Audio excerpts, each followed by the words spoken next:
You're probably here today because you've been told that you've got CKD, or chronic kidney disease.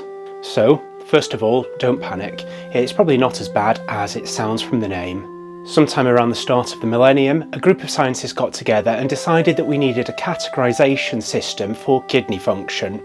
In principle, this is an absolutely great idea. They then decided that they should name this kidney function measuring system chronic kidney disease, which was slightly less sensible. There are several ways to measure how kidneys are working, and one of the common systems is using the GFR, or the glomerular filtration rate. Biochemistry labs can estimate the kidney function based on several biochemical parameters. This gives a result known as an eGFR, or electronic glomerular filtration rate. This eGFR is probably the most common GFR measurement that we use, simply because it's so quick and simple and readily available, though there are other measurements which can be done which take into account patients' weight and muscle mass and other parameters, as well as other more direct measurements which I'm not even going to touch upon. This GFR is then used to grade people's kidney functions to give them a kidney score. These scores go from 1 to 5. Grade 1 is essentially absolutely perfect kidney function, and grade 5 is needing dialysis, which is a sort of kidney bypass machine. What that sort of means is that if you have absolutely perfect kidney function, you still have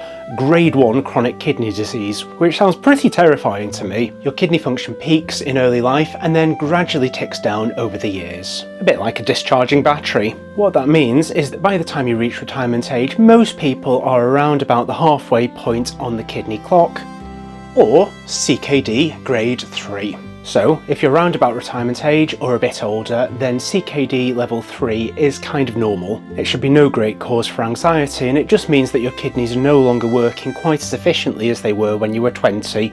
Probably like everything else. And much like everything else, it also means that you probably need to just be a little bit more careful in looking after them. We may need to keep a closer eye on the kidneys, for instance doing testing of the kidney function, monitoring your blood pressure, and inviting you in for health checks. It may mean that we need to suggest certain medications or avoiding certain other medications. But it is important to remember that for the most part, chronic kidney disease represents part of the normal aging process of the kidneys and isn't necessarily even really an illness as such. It's only really a worry if your kidney function is worse than would be expected for your age or general health. However, for doctors, it's really useful for us to record what your kidney function is doing so that we know if there are certain medications which we need to avoid or certain additional checkups which we should be offering. For this reason, we often record your CKD score without actually telling you what your score is. This is generally the same as the way we don't tend to tell you what your eosinophil count is or your neutrophil count is or what your lactate dehydrogenase is. The reality is you often have hundreds of nebulous health parameters in your records. The only difference with CKD is that some idiot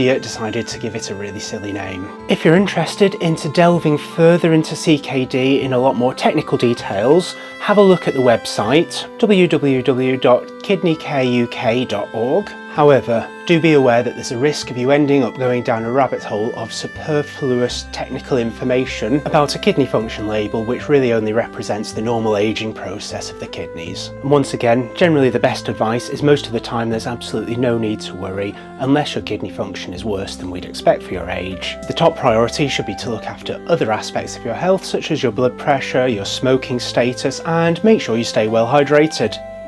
That's all for now.